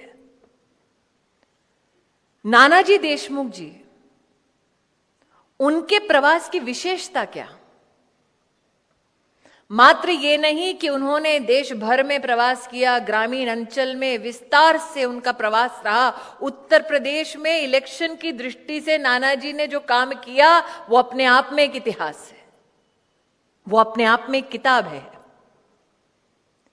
लेकिन नानाजी देशमुख का एक प्रवास का अभिन्न अंग ये था कि दधीची देहदान समिति, जिसके अध्यक्ष आज विश्व हिंदू परिषद के अध्यक्ष हैं आलोक जी, दधीची देहदान समिति को नानाजी ने 11,000 रुपया दिया और कहा कि प्रवास में देश में अगर मैं कहीं भी मर जाऊं तो इस 11,000 रुपए का आप इस्तेमाल कीजिए ताकि मेरा मृत शरीर दिल्ली वापस आ सके।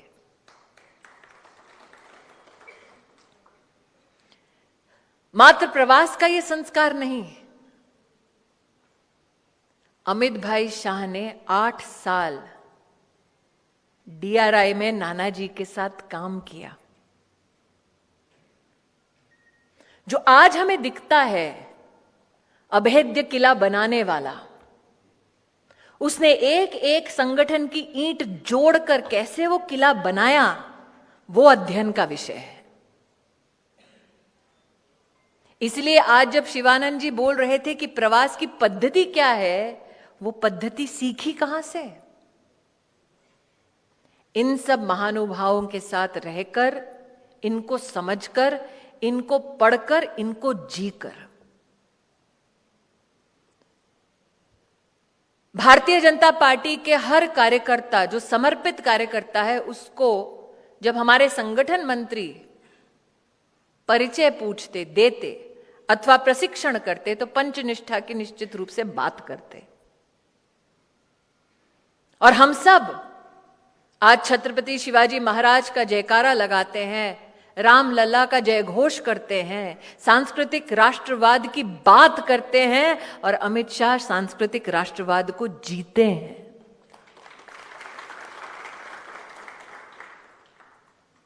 जिन लोगों के लिए वो एनिग्मा है, उनसे आग्रह है विशेष, don't only read about the political journey, read about the construction of the political being. Bharatiya Janata party में हम हमेशा कहते हैं समाज का निर्माण, राष्ट्र का नवनिर्माण, लेकिन हमारे लिए सबसे प्रमुख है उस राष्ट्र की सेवा के लिए व्यक्ति का कैसे निर्माण होता है। और इस व्यक्ति का निर्माण उसके अपने परिवार ने कैसे किया। दादा उनके नगर सेठ थे। मुंबई की ज्योग्राफी से जो परिचित हैं वो जानते हैं, वाल्केश्वर का इलाका, प्रबुद्ध जन, बड़े घराने वहां पर रहते हैं। वहां का घर छोड़कर गुजरात के गांव में उस परिवार का लौटना और कहना कि हम अपने बेटे को शास्त्र का पूरा ज्ञान दिलवाएंगे, और 13 साल की उम्र तक अमित शाह जी भारत के सभी शास्त्रों का ज्ञान रखने लगे थे। उपनिषद स्वयं उनको स्मरण था 13 साल की उम्र में। अभेद्य किला बनाने वाला दिखता है, एक एक ईंट रखकर संस्कार की, कैसे वो किला बना आज वो बताने आई हूं। 13 साल का बच्चा वाल्केश्वर में ऐशो आराम में जी सकता था। परिवार के साथ गांव लौटा, गांव में शास्त्र का नियम, शास्त्र का ज्ञान, उपनिषद का ज्ञान, ये सब उस 13 साल के बच्चे ने सीखा। यहां इस सभागार में एक ऐसे व्यक्ति हैं जो पॉलिटिकल एनालिसिस करते हैं, कितने मार्जिन से कौन जीता हारा, किस किस सीट में किस वर्ग ने ज्यादा वोट दिया, किस वर्ग का ज्यादा दबाव है, इसका विश्लेषण करते हैं। और उन्होंने मुझे बताया कि ये व्यक्तित्व जो 13 साल की उम्र में शास्त्रों का, उपनिषदों का ज्ञान रखता था, वो जब उस स्टैटिस्टिशियन के सामने बैठा तो उस व्यक्ति ने कहा, हाँ साहब, आपकी तरह मैं भी पढ़ लिख लेता तो एक दिन मैं भी स्टैटिस्टिशियन होता। जो हमको दिखता है एक कठोर व्यक्तित्व, वो खुद पर भी हंस सकता है, तंज मार सकता है। ये इस बात का संकेत है कि वो वाकई में प्रबुद्ध है। और इस किताब में एक ऐसी अनोखी गाथा, हम सब कार्यकर्ता इस बात से प्रेरित होते हैं कि हमें बूथ से कार्य करना शुरू करना है। दादा का विशेष इस पे भाषण रहता है। श्रीकांत दादा को मैं 20 साल से सुन रही हूं। हमारा पहला टेस्ट बूथ पे होता है। बूथ पे क्या काम करना, आज वोटर लिस्ट कैसे ठीक करनी है, आज 1 बूथ 10 यूथ, 1 बूथ 10 महिला, ये सब कैसे करना, ये ठीक। लेकिन बूथ की रचना और उसमें शुरुआत अमित शाह की कैसे हुई। अपने बूथ के कमेटी के अध्यक्ष थे, वो ठीक, लेकिन जीवन में पहली बार किस कैंडिडेट के लिए पोस्टर लगाए जानते हैं? सरदार वल्लभ भाई पटेल की बेटी मणिबेन के चुनाव में 1977 में स्टिकर लगाने वाला जो कार्यकर्ता था, उस कार्यकर्ता का नाम अमित शाह। मैंने सांस्कृतिक राष्ट्रवाद की बात की।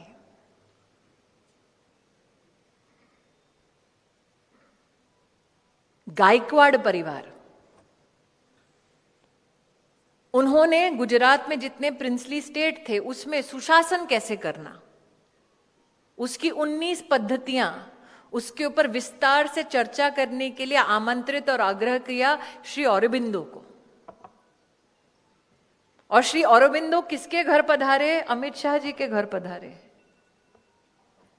जिस कुर्सी पे श्री औरोबिंदो बैठे थे वो कुर्सी आज तक अमित शाह जी ने संभाल के रखी है।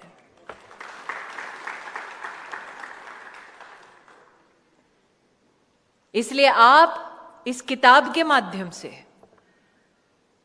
व्यक्तित्व के बारे में तो निश्चित रूप से मंथन करेंगे, पढ़ेंगे, चिंतन करेंगे, लेकिन उस व्यक्ति का निर्माण कैसे हुआ इसको अगर गहराई से देखें तो हम सबके लिए प्रेरणादायी है।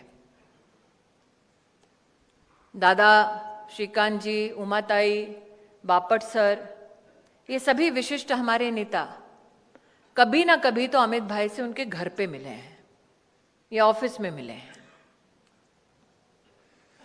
और उनके घर पे या ऑफिस में 2 चित्र हमेशा मिलते हैं, सावरकर जी का, चाणक्य का।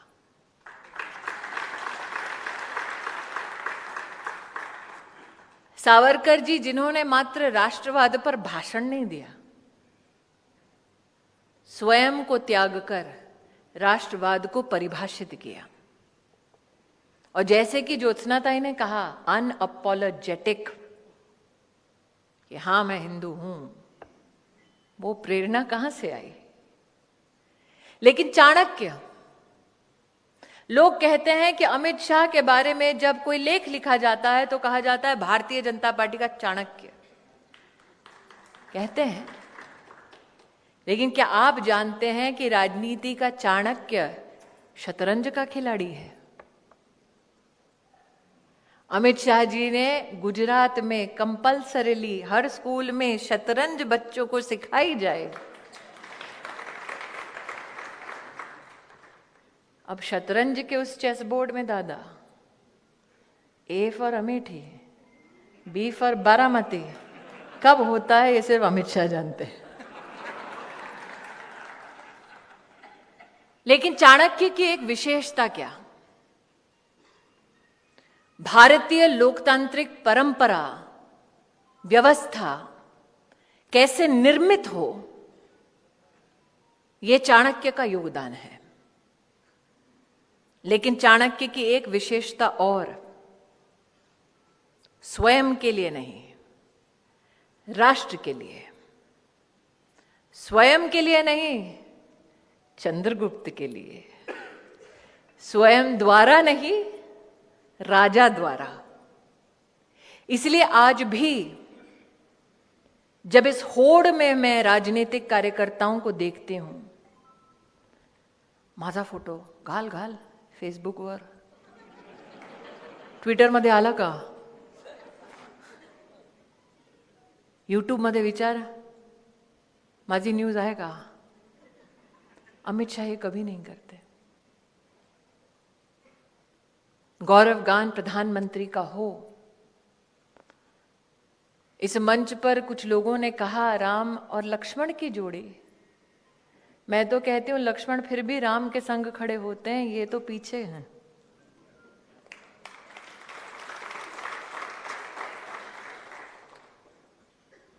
उसमें भी सेवा भाव झलकता है, स्वयं द्वारा नहीं, राजा द्वारा, स्वयं के लिए नहीं, राष्ट्र के लिए। और सच कहूं तो ये भाषण में कहना आसान है। शिवानंद जी जब मुझसे फूल स्वीकार कर रहे थे तो कह रहे थे इसमें अमेठी का उल्लेख है। 2017 का विधानसभा का चुनाव, मैं प्रवास में थी, अमित भाई अमेठी में थे।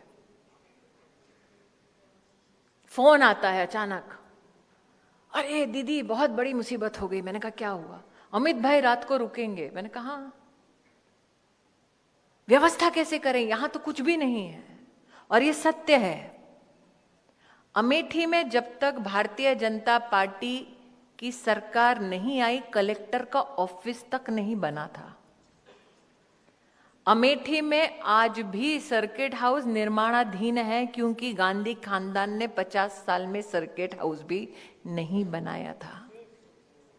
अमेठी में एक भी ऑडिटोरियम नहीं, अमेठी में एक भी होटल नहीं, अमेठी में चीफ मेडिकल ऑफिसर का ऑफिस भी शिलान्यास अमित शाह द्वारा हुआ था।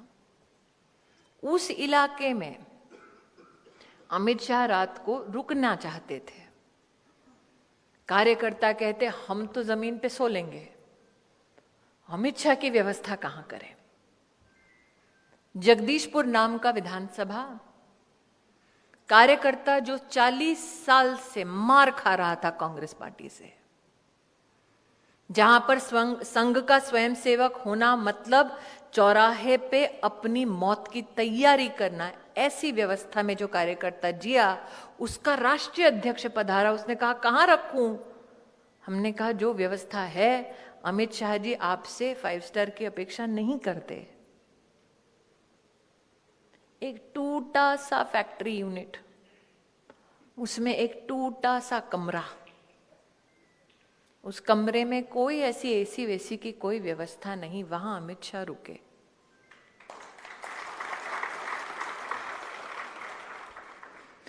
कि एक राष्ट्रीय अध्यक्ष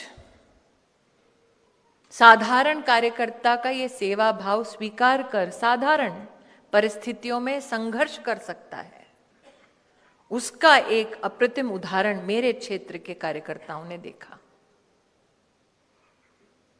इसलिए आज जब मैं शिवानंद जी को, ज्योत्सनाताई को, प्राचीताई को अभिनंदन देती हूं इस किताब के अनुवाद के लिए, इस किताब के प्रकाशन के लिए, तो आप सबसे निवेदन करती हूं कि इस किताब को, बापट सर ने जो कहा ना, हमारा काम है इस किताब को बेचना नहीं, ये हमारा काम नहीं है।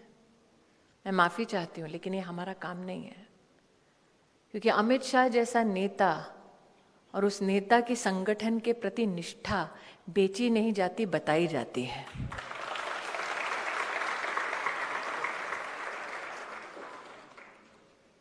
और इसीलिए ये किताब पढ़ना जरूरी है, क्योंकि जो हम पर कटाक्ष करते हैं कि BJP has become a winning machine, चुनाव आता है, बीजेपी की इतनी आज ताकत है कि कोई भी चुनाव अमित शाह प्रकट होते हैं, जीत जाते हैं।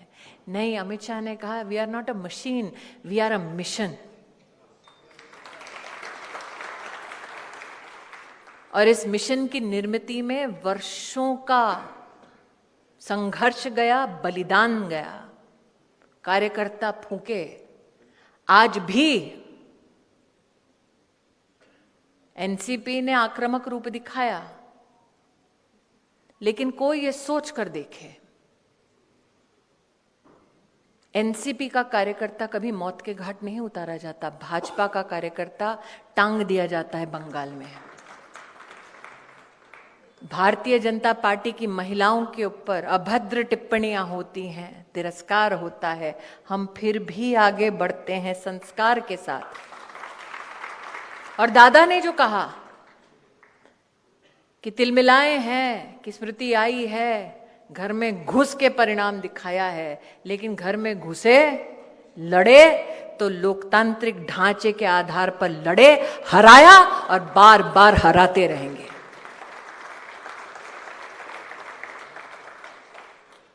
लेकिन किस लिए? Why this mission? और इसलिए अपनी वाणी को विराम देने से पहले सबसे बड़ी जो सौगात इन तीनों लेखकों को अमित शाह ने दी है, वो बतलाना चाहती हूं। अब शिवानंद जी थोड़ा असमंजस में है कि मुझे तो कुछ मिला नहीं, दीदी बोल क्या रही है।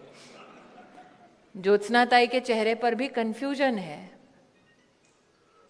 प्राचीताई पीछे थरथर कांप रही है कि मैंने तो आज तक कुछ लिया भी नहीं, मेरा क्यों उल्लेख हो रहा है। भारतीय जनता पार्टी का हर जिले में कार्यालय हो, ये सोच अमित भाई की अध्यक्षता में विकसित हुई और प्रामाणिकता से हर जिले में लागू हुई। लेकिन उस सोच के साथ एक सोच और जोड़ी गई कि हर कार्यालय में एक लाइब्रेरी जरूर होनी चाहिए। अध्यक्ष मोर्चा की मैं भी रही हूं, दादा अध्यक्ष हैं। अध्यक्ष विकेंद्रीकरण करते हैं, डिसेंट्रलाइजेशन करते हैं हर बड़े काम का, और किताब में इसका विवरण है, महामंत्रियों का प्रवास, राष्ट्रीय पदाधिकारियों का प्रवास। लेकिन लाइब्रेरी की लिस्ट में कौन सी किताब आएगी, ये काम अमित शाह ने किया। क्योंकि अमित शाह ने कहा कि आज से 20 साल बाद ये दुनिया जानना चाहेगी कि भारतीय जनता पार्टी कदम कदम आगे कैसे बढ़ी, और ये हमारा दायित्व है कि हम अपने संग्रहालय में अपने इतिहास को संरक्षित करें। और ये लेखकों के लिए सबसे बड़ी सौगात है। जिस पर किताब लिखी उसने उन किताबों के लिए संग्रहालय भी बनाया। और कार्यकर्ताओं से निवेदन मात्र इतना करती हूं कि जिस व्यक्ति विशेष के बारे में आज हम सब चर्चा करने आए, उन्होंने इतिहास बनाया, इसीलिए उन पर किताब लिखी गई।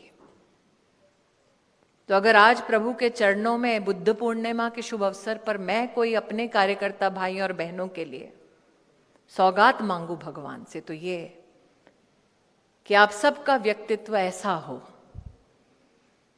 कि आपके ऊपर भी एक दिन किताब लिखी जाए।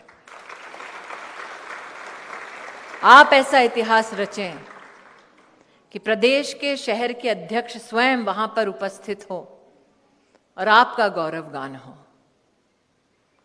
जैसा कि मैंने कहा, राजनीति का चाणक्य, शतरंज का खिलाड़ी, एक अविरल प्रवासी अमित शाह की भी यही कार्यकर्ताओं के लिए प्रबल इच्छा है।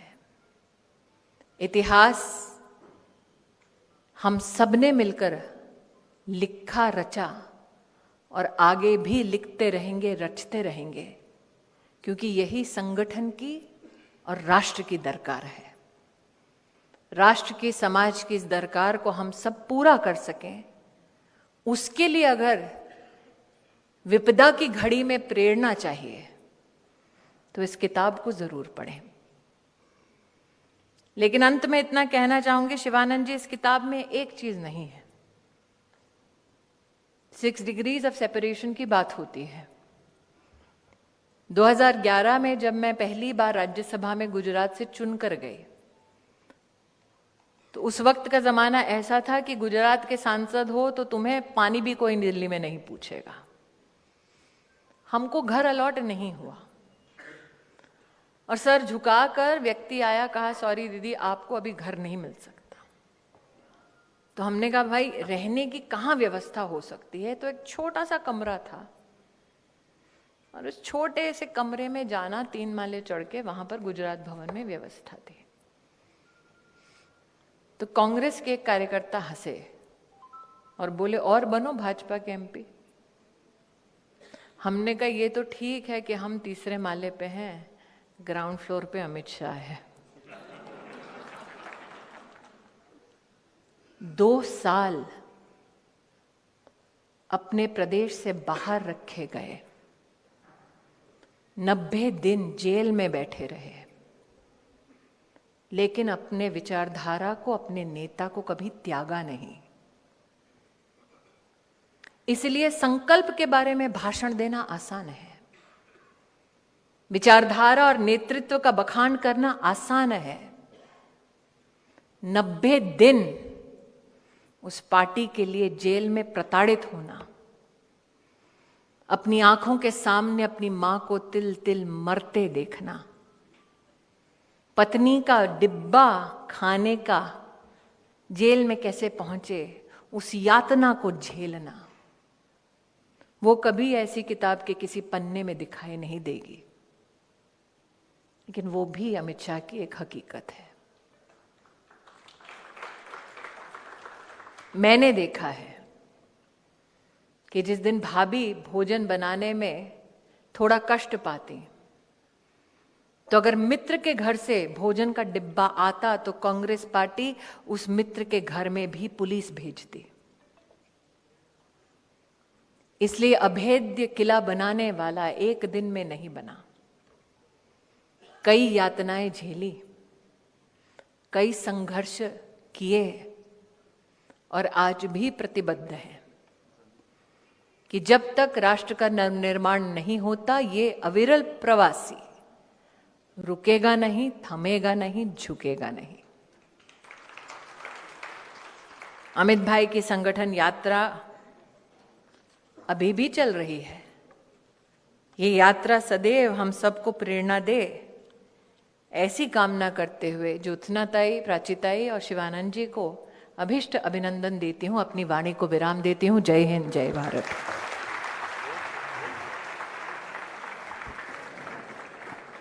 स्मृति बहन, बहुत बहुत आपका आभार। आपने हमको बहुत प्रेरित किया, प्रोत्साहित किया। मैं संदीप खर्डीकर जी को आग्रह करूंगा कि आप आभार प्रदर्शन व्यक्त करें। जब स्मृति जी महाराष्ट्र की युवा मोर्चा उपाध्यक्ष थी, तब मैं पुणे शहर का अध्यक्ष था और मैं उनकी प्रकृति अच्छी तरह से जानता हूं कि किसी भी तरह की औपचारिकता उन्हें पसंद नहीं है। लेकिन मैं एक चीज के लिए जरूर उनके आभार मानना चाहूंगा कि जल्द ही पुणे में महानगर पालिका की इलेक्शन होने वाली है और उसके लिए आज आपने सबको चार्ज कर दिया, फू कर दिया। मैं आपके लिए आपका बहुत तहे दिल से शुक्रगुजार हूं। और उसके साथ ही श्रीकांत जी खास दिल्ली जाके आज स्मृति जी को हमारे लिए उपलब्ध किया, श्रीकांत जी का भी मैं यहाँ आभारी हूँ। शिवानंद द्विवेदी जी, तेजस्विनी ज्योत्सना कोलटकर जी और हमारी प्राचीताई जाम्बेकर का भी मैं धन्यवाद।